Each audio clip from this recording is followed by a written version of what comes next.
Shalom, puji Tuhan. Suara saya jelas nggak di sana? Ya. Halo? Jelas ya? Mas. Ini maaf, saya di pinggir jalan soalnya di rumah mati lampu nggak ada sinyal. Ya puji Tuhan lah. Mungkin yang belum kenal, saya mau kenalin, nama saya Irwan Liong. Saya tinggal di Lampung. Kebetulan usaha saya adalah jual beli kendaraan. Kalau masalah kesaksian, sepertinya banyak sekali ya dalam 2 bulan ini yang harus saya saksikan. Cuman berhubung waktunya sedikit, saya akan ya cuplik yang betul-betul menjadi dalam kehidupan saya, betul-betul menjadi satu titik balik. Saudara-saudara yang ada di Zoom ini, sebelumnya maaf tadi saya mengucapkan selamat malam semuanya. Ya, saya mau saksikan kalau dalam 2 bulan ini di masa pandemi, kebetulan semua pasti rasakan usaha, berbagai macam bidang usaha tuh pasti mengalami satu drop ya, kemunduran. Saya pun sama, saya mengalami satu drop, dan ketika drop itu ada kawan saya yang mengajak saya berbisnis dan harus mensetorkan uang beberapa ratus juta waktu itu. Akhirnya saya ikut, dan disitulah satu titik balik terjadi bahwa saya harus mengalami satu kehancuran. Tapi itu bukan karena Tuhan izinkan, Tuhan udah melarang luar biasa itu melalui waktu itu doa nubuatan dari Cik Karolin. Terus dari beberapa kali saya berdoa pribadi, Tuhan sudah tidak boleh saya ikut bisnis itu. Berhubung waktu itu kedagingan saya yang luar biasa, yang melawan gitu loh. Karena saya nggak dengerin Tuhan, saya dengerin daging saya, malah firman Tuhan saya pintir. Boleh Tuhan. Akhirnya saya tetap ikut, dan yang terjadi adalah orang itu kabur dan uang saya dibawa semua. Dan ketika itu terjadi, saya ngerasa ngedrop. 2 minggu saya nggak ngapa-ngapain, saya di rumah aja. Dan sampai satu titik istri saya bilang, kamu mau ngapain? Aku bilang ya aku mau balik, aku mau kerja lagi. Akhirnya di situ aku mulai berdoa lagi sama Tuhan. Aku minta bantuan lagi dari Cik Karolin. Aku minta didoakan, dan di situ ada satu kekuatan yang aku rasa aku dapat, sehingga aku boleh bangkit dan kembali boleh bekerja dengan dana yang sangat minim waktu itu. Dan di situ pun terjadi suatu jadi waktu aku mau berangkat ke Jakarta untuk membeli suatu barang, aku berdoa sama Tuhan. Tuhan, aku mau beli barang ini, boleh nggak? Tuhan bilang jangan. Loh, ini kan barang cepet laku loh Tuhan, aku pikir. Cuma Tuhan bilang jangan, Tuhan bilang beli yang itu. Nah, yang itu yang Tuhan suruh beli itu loh. Aku bilang ini barang yang susah laku loh Tuhan. Loh, gimana aku lagi susah, cuman waktu itu aku berpikir, aku sudah 1 kali langgar perintah Tuhan, aku nggak mau langgar lagi, aku beli barang itu. Dan yang terjadi puji Tuhan saudara, sampai rumah mobil itu hanya nginep 1 malam, dan besoknya laku sesuai dengan yang saya inginkan waktu itu nominalnya. Jadi yang hebat bukan saya, tapi Tuhan yang luar biasa. Dan sekarang pun juga saya waktu itu kemarin itu mendengarkan kesaksian Bapak dari firman dari Bapak Billy Lantang. Waktu itu saya masih mencoba mencerna. Bapak Billy Lantang waktu itu bilang, iblis lempar jeruk, Tuhan jadikan jus jeruk. Aku berpikir ini maksudnya apa gitu, aku isi bingung gitu. Ternyata Tuhan langsung kasih sama saya gini loh maksudnya. Saudara, saya ini juga kan berbisnis di bidang transportasi darat ya, travel ya. Bertahun-tahun kemarin itu saya sudah punya rencana pengen punya satu mikrobus ya, elap, tapi saya belum pernah bisa beli. Beberapa kali saya mau coba kredit pun istri saya nggak setuju, dan saya pikir untuk kredit kayaknya kok berat gitu loh. Tapi yang sungguh luar biasa saudara, saya luar biasa terharu ini. Tuhan saya luar biasa, Tuhan kita luar biasa saudara. Di masa pandemi, di saat saya bangkrut, di masa uang saya dibawa kabur orang, Tuhan kirimkan mobil itu saudara. Ya, betul-betul yang seperti saya inginkan, yang satu mikrobus elop Tuhan kasih ke aku kontan, nggak harus kredit. Jadi aku bilang, maaf ya Tuhan, kok ini bisa kejadian betulan ya? Di masa aku nggak punya uang, di masa pandemi kok malah aku bisa beli gitu loh. Bukan aku yang beli, Tuhan yang kasih. Makanya ini aku bilang, ini yang Pak Billy Lantang maksud, iblis lempar jeruk, jadinya jus jeruk. Jadi saudara, saya mau kasih apa ya untuk saudara-saudara sekalian di masa pandemi, di masa kita susah, jangan fokus sama masalahnya, fokus sama Tuhan. Ya saya sudah rasain, ketika saya fokus sama Tuhan, saya dengerin apa kata Tuhan, begitu didoakan buat saya lakukan, saya baca firman tiap hari, dan firman yang saya lakukan, Tuhan nggak biarin saya jatuh dan tergeletak. Saya memang jatuh saudara, tapi saya tidak tergeletak. Dan sampai hari ini, malam ini pun untuk menyampaikan kesaksian ini luar biasa. Di rumah saya mati lampu, kalau mati lampu tuh udah ada sinyal, saya harus keluar cari sinyal. Saya pikir aduh, iblis angel mentok. Sebenarnya puji Tuhan, ini saya di pom bensin ketemu sinyal, dan itulah karena waktunya sempit ya saudara. Saya sih ya segitu yang bisa saya sampaikan. Yang jelas kita punya Tuhan yang luar biasa. Saya boleh jatuh karena iblis, saya boleh hancur, bisnis saya hancur, tapi Tuhan tidak biarkan saya tergeletak. Dan Tuhan topang sehingga sekarang saya boleh kembali berbisnis dengan apa yang ada yang Tuhan berikan, dan itu luar biasa, menjadi satu euforia yang luar biasa. Malah kawan-kawan saya bertanya, wah, Poliong ini kemarin habis ditipu, bangkrut, habis-habisan kok malah beli helm lagi katanya. Luar biasa, emang dapat duit dari mana? Saya bilang Tuhan saya yang kirim. Kalau bukan Tuhan itu semuanya mustahil, karena kita punya Tuhan yang luar biasa, tidak ada yang mustahil bagi Tuhan. Kesaksian saya saudara, mari kita sama-sama di masa pandemi ini kita saling menguatkan. Boleh dunia ini terkena corona, boleh usaha kita, bisnis kita semuanya mengalami drop dan kemunduran, tapi saya yakin dan percaya ketika kita fokus sama Tuhan, ketika kita datang sama Tuhan, kita senangkan hati Tuhan. Maksudnya senangkan hati Tuhan tuh gimana? Jangan minta-minta melulu, bersyukur. Apa yang kita punya hari ini kita syukuri. Punya nasi satu piring, syukuri.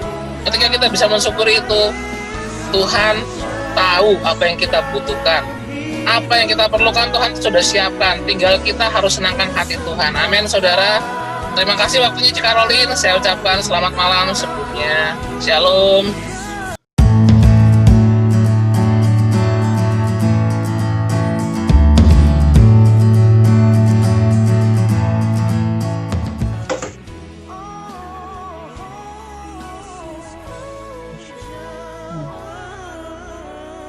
Shalom saudara, selamat malam. Suara saya kedengaran ya.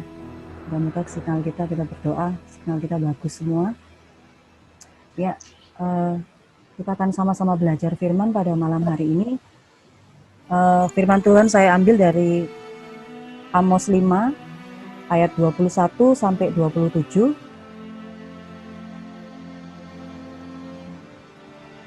Amos 5 ayat 21 sampai 27. Saya bacakan ya. Perikopnya mengatakan ibadah Israel dibenci Tuhan. Ayat 21, aku membenci, aku menghinakan perayaanmu, dan aku tidak senang kepada perkumpulan rayamu. Ayat 22, sungguh apabila kamu mempersembahkan kepadaku korban-korban bakaran dan korban-korban sajianmu, aku tidak suka. Dan korban keselamatanmu berupa ternak yang tambun, aku tidak pandang. Ayat 23, jauhkanlah daripadaku keramaian nyanyian-nyanyianmu, lagu gambusmu tidak mau aku dengar. Ayat 24, tetapi biarlah keadilan bergulung-gulung seperti air, dan kebenaran seperti sungai yang selalu mengalir. Ayat 25, apakah kamu mempersembahkan kepadaku korban sembelihan dan korban sajian selama 40 tahun di padang gurun itu, hai kaum Israel? Ayat 26, kamu akan mengangkut sakut rajamu dan kewan dewa bintangmu, patung-patungmu yang telah kamu buat bagimu itu. Dan aku akan membawa kamu ke dalam pembuangan jauh ke seberang Damsyik. Firman Tuhan yang namanya Allah semesta alam. Amin. Ya. Saudara, dari ayat pembacaan firman yang kita baca barusan tadi, kita bisa melihat ya saudara bahwa pada zaman ini Israel itu sebenarnya memang sedang mengalami masa-masa keemasan, karena pada saat itu belum muncul musuh-musuh yang besar seperti Asyur atau Babel ya. Jadi makanya pada saat itu bangsa Israel itu hidupnya leluasa banget. Leluasanya itu karena mereka bisa melakukan apa saja, bahkan ladang-ladang mereka, panen-panen mereka itu sangat berlimpah-limpah. Jadi mereka itu hidupnya sangat diberkati, gitu ya. Tapi sayangnya kemakmuran yang mereka dapatkan itu justru mereka gunakan untuk korupsi, ya, untuk menerima suap, bahkan mereka juga memutarbalikkan kebenaran. Jadi sebenarnya kalau kita baca tadi cara beribadah umat Israel, kelihatannya sepertinya mereka adalah orang yang taat beribadah semua, Tuhan. Saudara ya, mereka rajin dikatakan beribadah. Bahkan di ayat yang ke-21 dan 23 dikatakan mereka melakukan perkumpulan raya. Mereka membawa persembahan bagi Tuhan. Bahkan mereka menaikkan puji-pujian dengan musik. Ya. Kayaknya sepertinya nggak ada yang kurang, saudara. Tapi kenapa justru di ayat yang ke-21 dikatakan Tuhan membenci, Tuhan menghinakan, bahkan Tuhan tidak senang dengan ibadah umat Israel pada saat itu. Nah, kita perhatikan ayat yang ke-24, saudara. Dikatakan, tetapi biarlah keadilan bergulung-gulung seperti air dan kebenaran seperti sungai yang selalu mengalir.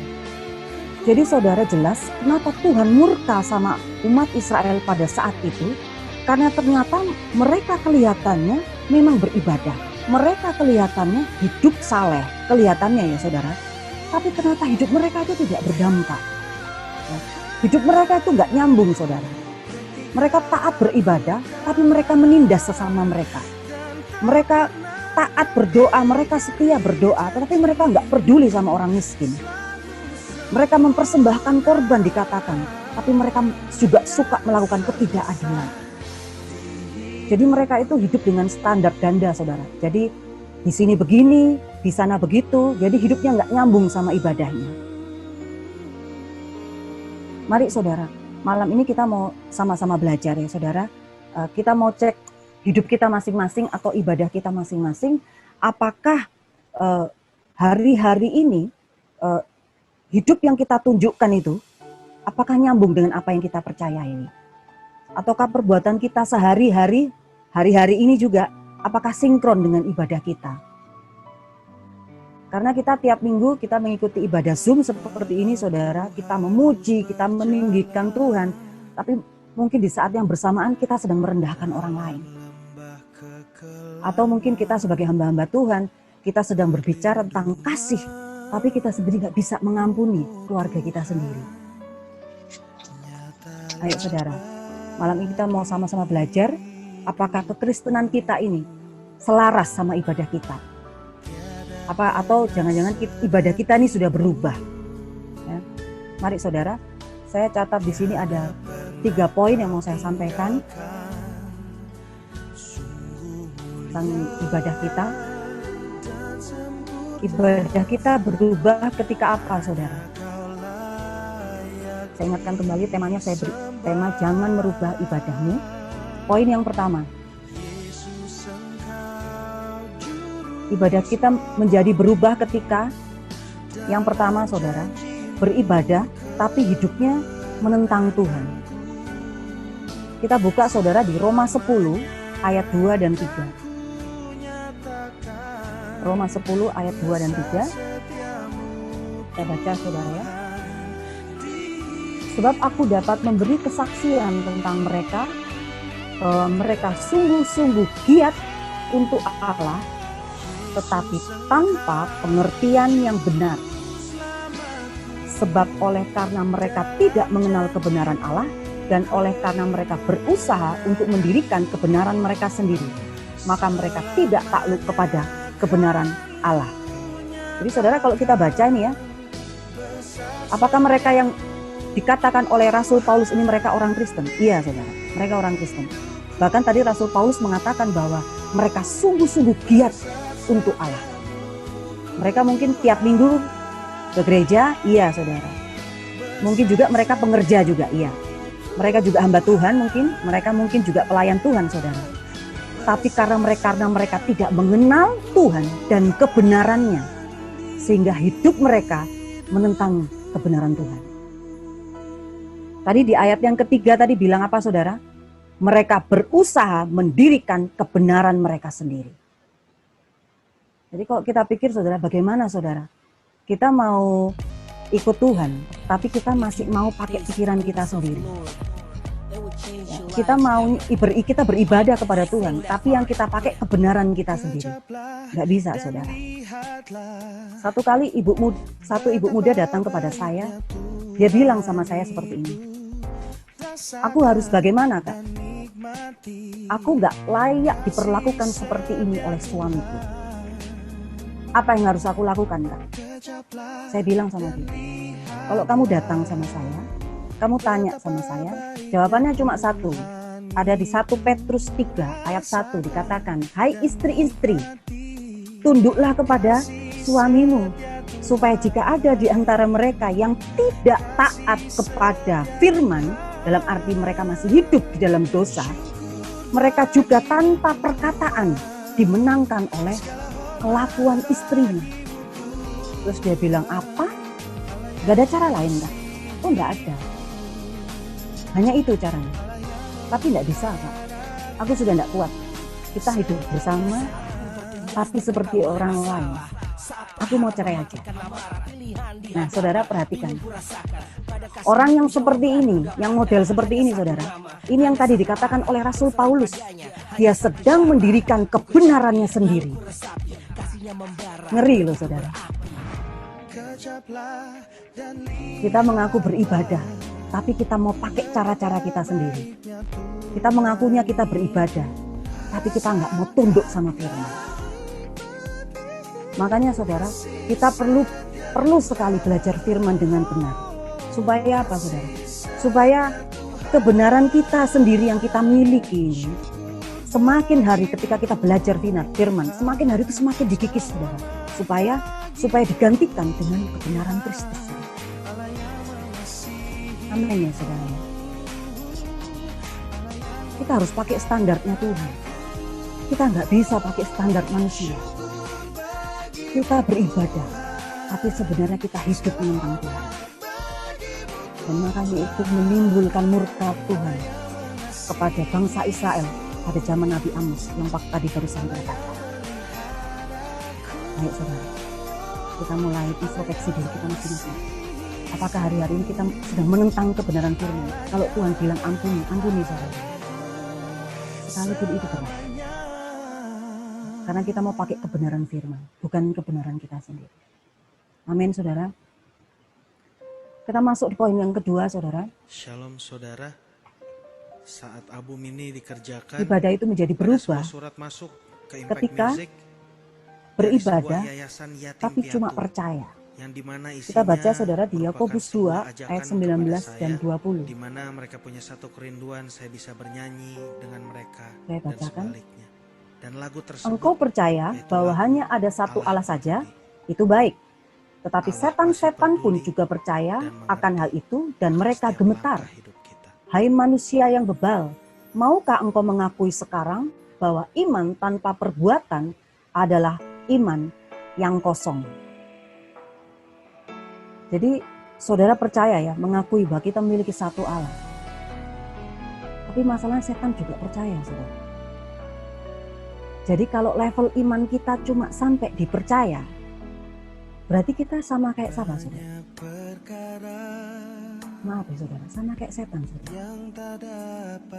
Lalu ayat yang ke-20 tadi bilang apa saudara? Hai manusia yang bebal, maukah engkau mengakui sekarang bahwa iman tanpa perbuatan adalah iman yang kosong? Nah, orang-orang yang beribadah dan percaya seperti ini saudara, banyak saudara hari-hari ini. Ya, waktu dengar janji Tuhan, dia langsung bilang, yes, amin, amin. Ya, apalagi waktu nyanyi, hatiku percaya. Waduh, nyanyi sampai tangannya sudah mau nyentuh plafon ya saudara ya. Tapi masalah kelakuan belakangan, yang penting percaya aja. Ya. Makanya jujur waktu saya mempersiapkan ayat ini juga menegur saya saudara. Ya. Kita percaya ada satu Allah itu baik. Tapi masalahnya setan-setan juga percaya bahwa ada satu Allah. Bahkan jangan sampai levelnya setan lebih tinggi dari kita saudara. Karena tadi dikatakan setan percaya dan gemetar. Kita dikatakan kita percaya dan tidak gemetar saudara. Bahaya ini saudara. Jadi di sini saya mau mencoba bahwa saya juga lagi ngetes diri saya sendiri, saudara. Seakan-akan supaya kita belajar sampai di mana nih level iman kita ini, saudara. Supaya kita jangan main-main, saudara, sama ibadah kita, saudara. Kita jangan main-main sama iman kita, saudara. Orang yang seperti ini, apalagi sekarang lagi masih COVID ya, saudara ya, masih ada COVID ya, saudara. Saya dadakan menjadi begitu banyak orang yang memperkatakan Mazmur 91, saudara. Ya, Mazmur 91. Mereka percaya karena mereka percaya ketika kita memperkatakan Mazmur 91, kita akan terluput dari COVID-19. Dahsyat banget percayanya tuh, apa saudara ya? Ya. Tapi mereka menjadikan ini seperti jimat, saudara. Jadi kayaknya Mazmur 91 nih jadinya kayak mantra. Jadi di sini saya cuma mau ingetin, saudara, bahwa Mazmur 91 ini dahsyat. Saya percaya sangat bagus firman ini, karena jujur saya juga memperkatakan itu setiap hari. Ya, dikatakan walau 1000 rebah, 10.000 rebah di sebelah kananmu, engkau hanya akan menontonnya, karena Tuhan adalah tempat perlindungan. Amin, saya percaya. Ya, tapi untuk mendapatkan janji itu, saudara, ada syaratnya. Jadi nggak cukup hanya sekedar kita baca dan kita percayai. Ya, dikatakan ayat yang ke-14 Mazmur 91, sungguh hatinya melekat kepadaku. Jadi hanya orang-orang yang melekat hatinya kepada Tuhan, saudara, yang akan diluputkan. Yang artinya berarti ada bagian yang harus kita ambil. Ada ketaatan yang harus saudara dan saya kerjakan supaya ayat ini, firman ini boleh terjadi dalam kehidupan saya dan saudara. Jadi bukan cuma sekedar membacanya saja dan sekedar percaya, saudara. Itu namanya percaya yang kebablasan, saudara. Gagal fokus berarti. Kenapa saya bilang gagal fokus? Karena sebagai orang percaya, saudara, kita ini diperhadapkan kepada tantangan yang besar, saudara. Kenapa saya bilang tantangan yang besar? Karena kita ini dituntut sebagai orang percaya, kita ini dituntut untuk membuktikan firman yang kita baca itu di dalam kehidupan kita sehari-hari. Jadi bukan hanya sekedar fasih mengatakannya atau hanya sekedar percaya, saudara. Kita buka di ayat yang tadi, Yakobus 2 ayat ke-22. Yakobus 2 ayat yang ke-22. Kamu lihat bahwa iman bekerja sama dengan perbuatan-perbuatan itu. Saya ulangi. Kamu lihat bahwa iman bekerja sama dengan perbuatan-perbuatan. Dan oleh perbuatan-perbuatan itu iman menjadi sempurna. Ya, jadi harus disertai dengan perbuatan, saudara. Nggak cukup sampai kita dipercaya. Ayo saudara, kita jangan ada di posisi ini. Ya, saya dulu juga pernah ada di posisi ini, saudara. Percaya tok, tapi tidak menjadi pelaku firman. Sampai dipercaya aja. Kita beribadah, kita percaya, kita merasa sepertinya kita udah bener nih kayaknya. Tapi ternyata ada yang salah sama ibadah kita, saudara. Dan parahnya lagi, saudara, kita melakukan semua itu dengan perasaan yang biasa-biasa aja. Oh nggak apa-apa kok, aku sudah baca, aku sudah percaya. Kayaknya nggak masalah. Nah ini bahaya, saudara. Ya. Jadi kita merasa kayak sepertinya nggak bersalah sama Tuhan. Ayo saudara, jangan sampai dipercaya. Karena kalau sampai dipercaya, kita satu level sama si bolis, saudara, sama iblis, saudara. Ya, ayo saudara, kita masuk lebih dalam lagi. Kita sekarang masuk di poin yang ketiga. Poin yang ketiga, ibadah itu menjadi berubah ketika ibadah yang katanya mengenal Tuhan.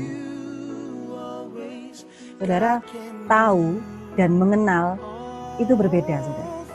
Ya, saya sering sampaikan di ibadah pemuda, saya selalu ingetin kepada pemuda-pemuda, tahu dan mengenal itu berbeda. Karena kalau tahu itu sifatnya terbatas, saudara. Oh saya tahu, tapi tidak mengenal lebih dalam. Tapi kalau kita berbicara tentang mengenal, Mengenal itu berbicara tentang kita punya hubungan, kita punya relationship, saudara. Ya. Kita baca di Galatia 4 ayat yang ke-8. Dahulu ketika kamu tidak mengenal Allah, kamu memperhambakan diri kepada Allah-Allah yang pada hakikatnya bukan Allah. Tetapi sekarang, sesudah kamu mengenal Allah, akan lebih baik sesudah kamu dikenal Allah.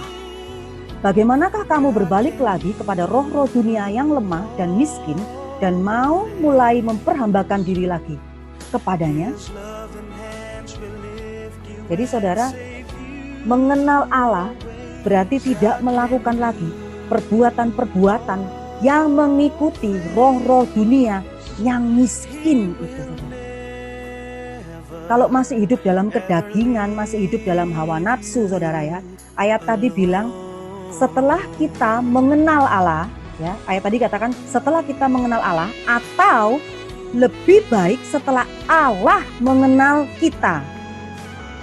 Karena gini saudara, banyak orang ngakunya kenal Tuhan, ngaku-ngakunya kenal Tuhan saudara.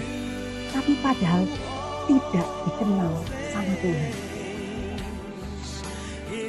Kita pasti sering dengar ya, Matius 7 itu, ayat 22-23 yang bilang, Tuhan, aku melakukan mujizat demi namamu, aku menyembuhkan orang demi namamu, bahkan membangkitkan orang mati demi namamu. Tapi Tuhan bilang apa? Enyahlah daripadaku, aku tidak mengenal engkau. Jadi saudara, ada orang-orang itu yang suka GR saudara. Ya, termasuk saya juga ini saudara. Jadi seperti ini juga suka GR. Karena dipikirnya dia kenal Tuhan. Karena dengan melakukan kegiatan-kegiatan aktivitas rutinitas rohani, mereka giat melakukan pekerjaan Allah. Mereka pikir mereka sudah mengenal Tuhan. Tapi masalahnya saudara, apakah engkau dikenal oleh Tuhan? Karena tadi ayat tadi bilang, karena setelah kita berkata mengenal Tuhan, ya, ayat tadi bilang lebih baik kalau Tuhan yang mengenal kita. Ini saya jadi terus terang, ini firman memang untuk saya nih terlebih dulu saudara, ya. Karena waktu saya membaca ayat ini, waduh, itu saya seperti teringat. Saya melayani Tuhan dalam arti saya aktif diikut kegiatan-kegiatan gereja itu saya kelas 1 SMA saudara. Saya rajin mengikuti paduan suara, saya rajin mengikuti vokal grup, terutama vokal grup saudara ya. Bahkan vokal grup kami itu suka diundang ke gereja-gereja, dipanggil gereja-gereja, suka ikut lomba-lomba, menang sana sini. Jadi saya merasa bangga karena apa? Karena saya merasa saya sudah melayani Tuhan. Tapi sejak mengerti kebenaran firman Tuhan, saya baru sadar saudara.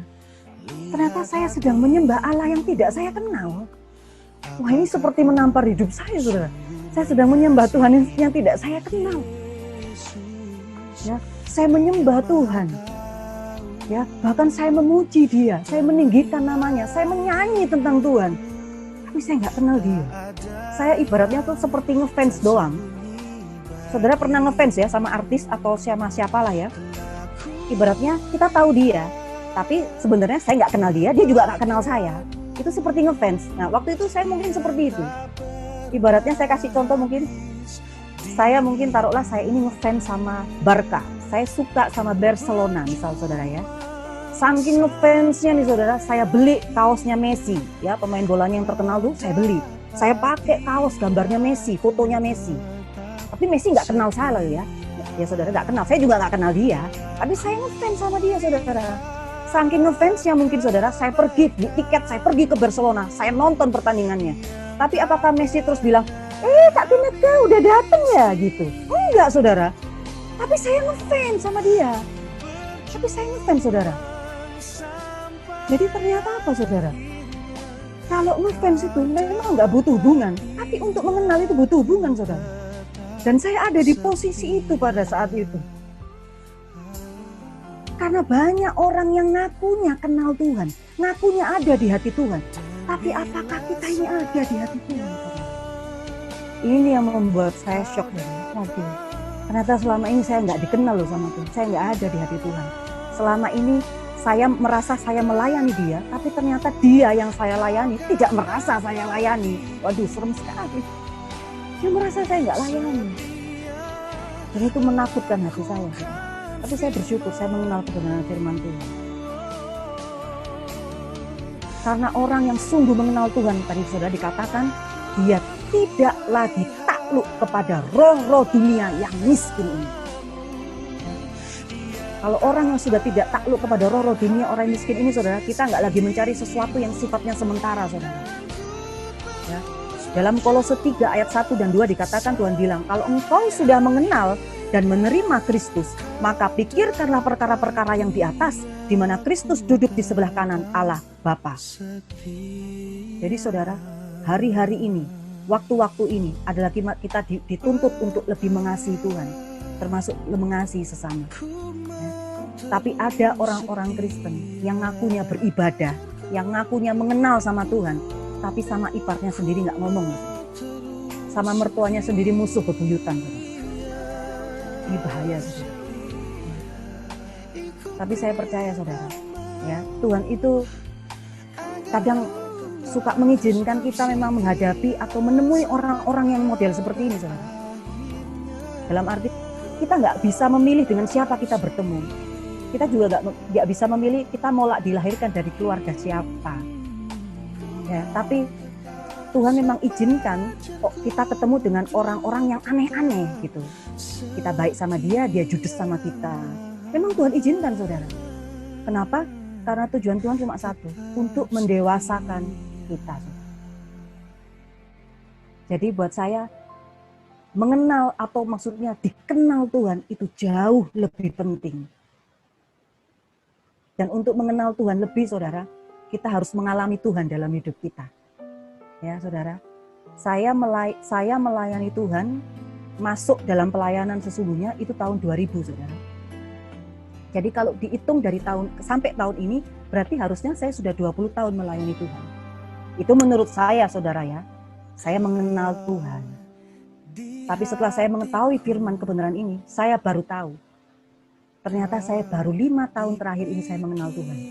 Padahal saya 20 tahun saya sudah melayani Tuhan. Dan saya diizinkan Tuhan mengalami Tuhan. Lewat apa, saudara? Pada satu keadaan, Tuhan izinkan saya mengalami Tuhan. Tuhan izinkan saya ada di posisi yang dimana saya tidak bisa lari kemana-mana. Saya cuma dipaksa sama Tuhan untuk memandang Tuhan. Mau tidak mau, suka tidak suka, saya harus memandang Tuhan.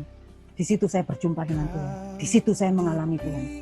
Jadi saudara, hari-hari ini saya berdoa buat kita semua supaya kita mengalami Tuhan. Amin. Supaya kita semua bisa mengenal Tuhan atau dikenal Tuhan lebih dalam, saudara. Ayo saudara, ya. Ibadah itu, saudara, artinya adalah hidup serupa dengan Tuhan. Melakukan hal-hal yang Tuhan ajarkan. Kalau kita bekerja, saudara, kita bekerja dengan giat, itu ibadah, saudara. Kalau kita mencintai pasangan kita mencintai anak-anak kita seperti Tuhan mencintai mereka, itu ibadah, saudara. Ya. Pernikahan itu juga ibadah, saudara. Ya, kita sering dengar ya, menikah itu juga ibadah. Iya. Asal kita memperlakukan pernikahan itu seperti Tuhan memandang pernikahan itu. Kalau kita pakai kebenaran kita sendiri, itu bukan ibadah, saudara. Ya. Karena kita ini diciptakan sesuai gambarannya, saudara.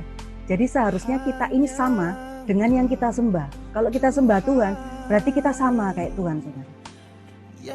Ayo saudara, jangan sampai kita jadi salah kaprah ya, saudara ya. Jangan sampai kita merasa bahwa mikirnya kita sudah pergi ke gereja, kita mikirnya kita sudah beribadah, kita sudah perpuluhan, ya, kita sudah pelayanan, ya. Tapi saudara sendiri nggak kita tegur, saudara. Kata-kata kita masih kotor, saudara. Kita masih menyimpan sakit hati, kita masih menyimpan kepahitan, saudara. Kita ibadah, saudara, tapi kita nggak setia sama pasangan kita. Jadi ibadahnya apa, saudara? Ibadahnya persis yang umat Israel tadi di zamannya Nabi Amos yang tadi baru saja kita baca. Jadi ibadahnya itu seperti ritual, saudara ya. Ibadahnya jadi kayak ritual, jadi tapi hidupnya tidak mencerminkan firman Tuhan. Penutup, saudara, ini benar-benar terakhir, saudara. Ya. Ibadah kita sesungguhnya itu sebenarnya, saudara, bagaimana cara kita hidup. Ya. Dimanapun, kapanpun. Ya. Kita cek saudara kehidupan kita masing-masing. Apakah kita ini melakukan apa yang Tuhan mau? Apakah kita ini menyenangkan hati Tuhan? Apakah kita memuliakan nama Tuhan? Seperti hamba Tuhan yang berapa lalu kita saksikan, Pak Billy Lantang mengatakan bahwa kita ini eklesia, saudara. Eklesia itu adalah gereja, bukan bangunannya saudara ya, tapi kumpulan orang-orang yang dipanggil keluar untuk menjadi dampak, saudara. Amin, saudara. Jadi seharusnya saudara, saat orang lain melihat hidup kita yang benar, mereka sedang melihat Tuhan Yesus yang benar.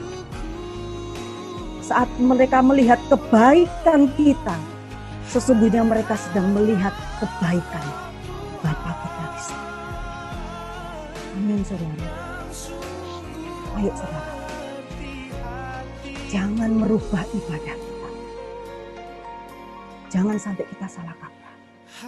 Ayo, kita mulai sungguh-sungguh lebih lagi sama Tuhan. Jangan menjadi orang yang menentang Tuhan. Jangan sampai di sekedar percaya. Jangan cuma kayaknya mengenal Tuhan, tapi kita mau dikenal sama Tuhan. Amin, saudara. Amin. Itu aja mungkin firman dari saya. Saya serahkan kepada Ibu Karolin. Terima kasih, Tuhan Yesus memberkati.